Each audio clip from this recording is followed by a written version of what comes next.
kabar, sahabat excellent? Saya Andi Budianto Suteja bersama Strategic Coaching on the Air. Ya, saya hari ini akan membawakan tema mengenai apa arti sebuah kesuksesan untuk seorang leader. Nah, sukses mungkin buat orang-orang artinya banyak sekali. Banyak dari orang-orang mengatakan sukses itu adalah menolong orang lain. Ada yang mengatakan sukses ini bicara tentang karir. Saya harus menjadi seorang yang mempunyai sebuah perusahaan atau orang yang mempunyai uang yang banyak. Banyak sekali definisi-definisi di sana. Tapi juga ada orang yang mengatakan, ya, buat saya sukses bukan uang, tapi juga adalah menolong orang lain. Atau misalnya apabila ada orang membutuhkan bantuan, saya ada setiap saat. Atau orang yang mempunyai keluarga yang baik, atau orang yang sukses adalah orang yang umurnya panjang, begitu banyak. Nah, hari ini saya akan menceritakan tentang apa sih arti sebuah kesuksesan. Saya mempunyai seorang teman, ya, yaitu adalah Bapak Paul J. Meyer, mengatakan bahwa sukses adalah progressive realization of worthwhile predetermined personal goals. Apa itu artinya? Jadi sukses ternyata harus sesuatu yang sifatnya progresif. Sukses itu bukan suatu tujuan. Sukses itu juga bukan suatu pencapaian hasil akhir, tapi sukses adalah merupakan proses dari awal kita mulai bermimpi sampai kita mencapai sesuatu. Izinkan saya menceritakan tentang seorang yang sudah sangat sukses menurut saya. Dan ini bukan orang luar negeri, bukan orang yang di mana-mana, tapi teman-teman kita juga di sekeliling kita yang tinggal di Indonesia. Nah, saya mengenal keluarga ini cukup dekat. Jadi bapak ini ketika waktu dia tahun sekitar 70-an, masih muda, dia ini mungkin pendidikan tidak terlalu tinggi. Dia menjadi tukang tunggu di WC. WC di mana? Dia menunggu WC di stasiun bis, terminal bis. Nah, ketika saat itu dia melakukan, walaupun sebagai penunggu WC, dia melakukan dengan yang baik. Dan selain kebersihan WC, akhirnya di terminal bis ini suatu waktu ada kenek yang tidak masuk dan supir bis itu membutuhkan bantuan. Dia bilang, yuk boleh, mau nggak bisa bantu saya menjadi kenek di bis saya? Dan dia bilang, ya, saya siap. Dan dia kemudian meninggalkan profesi sebagai petunggu WC di terminal bis menjadi kenek bis. Dan rupanya dari kenek bis ini, rupanya profesi dia, karirnya bertumbuh terus. Bukan hanya kenek bis, dia mulai jadi supir bis tembakan. Dia mulai mengendarakan bis, juga belajar naik bis, sampai akhirnya dipercaya oleh supir bis ini, ya, yuk sekarang bantu saya deh jadi supir bis. Kalau saya tidak ada, kamu supir bisnya. Dan dia naik jadi supir bis. Dia besar di terminal bis, jadi tadi tukang bersih WC, sampai menjadi supir bis. Ternyata karirnya belum berhenti di sana saja. Dia masih bertumbuh lagi.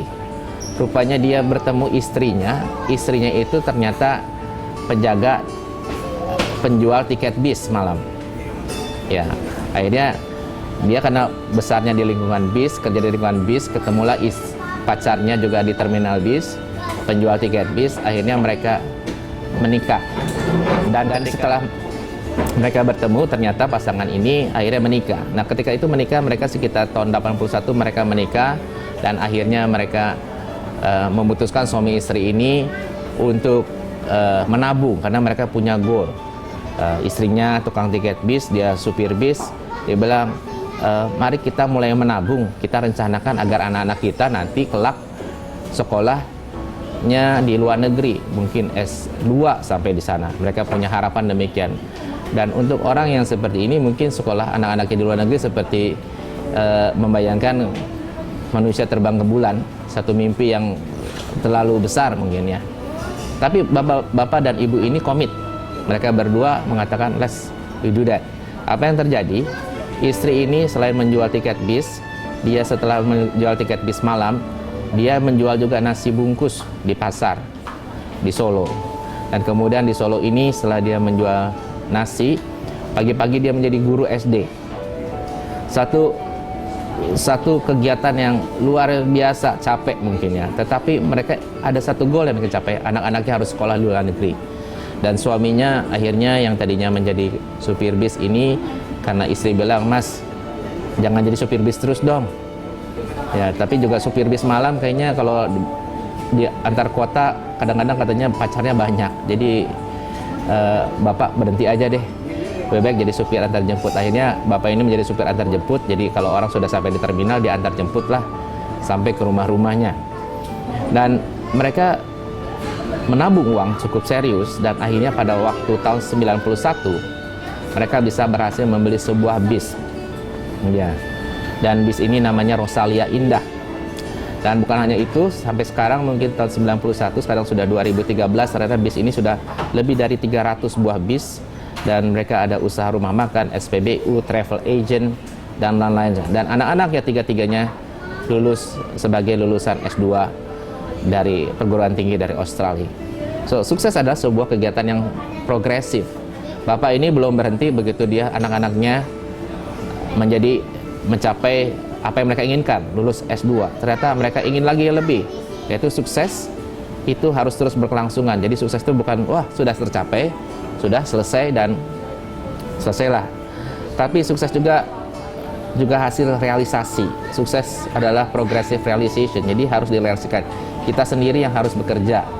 Kita tidak bisa mengandalkan orang lain untuk mencapai tujuan kita atau kesuksesan kita, tapi sukses adalah sebuah progressive realization. Dan kemudian bagaimana kita menjadi sukses? Sukses juga merupakan satu predetermined, satu hal yang sudah maksudnya predetermined itu kita ini semua sudah lahir dengan suatu maksud dan tujuan yang berbeda satu dengan lain.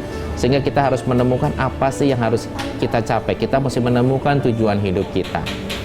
Ya, jadi kita perlu kerja keras menemukan hal itu, perlu menaruh hal yang penting dahulu, menemukan tujuan hidup, baru kita menentukan apa yang mau kita dalam sukses ini.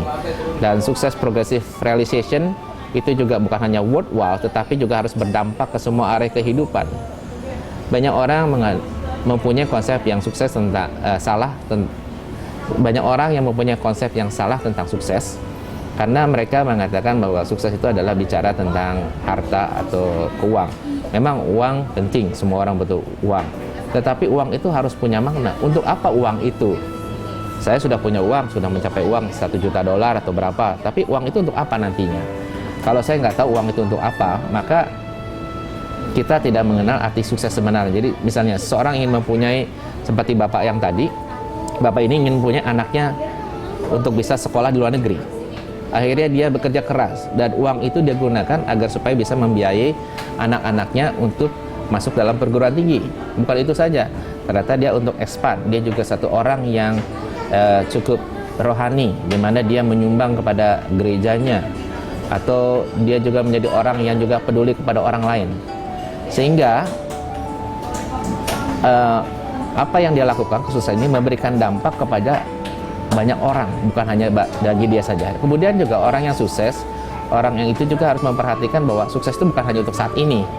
Dia harus ingin mempunyai usia yang panjang atau kesehatan yang baik, kemudian juga punya kehidupan keluarga yang baik, ya, dan semua area kehidupan lainnya. Nah, inilah baru kita sebutkan definisi dari sukses. Dan sukses itu sendiri harus sifatnya personal. Artinya sukses itu harus personal begini. Kita tidak bisa merasa jadi sukses kalau sukses ini kita disuruh oleh orang lain atau diminta orang lain kita menjadi sukses. Misalnya orang tua kita meminta kita ingin menjadi dokter, tetapi kita sendiri tidak menjadi dokter. Maka kalau kita mencapai goalnya, kita tidak ada rasa kepuasan dari apa yang kita capai. Jadi sesuatu yang harus personal, yang harus kita inginkan dan kita capainya, kita bisa mencapai dengan baik dan kita bisa merasa puas dengan itu. Nah, demikianlah sukses. Jadi sukses bukan suatu yang bukan destinasi, tapi sesuatu yang progresif. Kita akan teruskan lagi setelah pesan-pesan berikutnya. Terima kasih.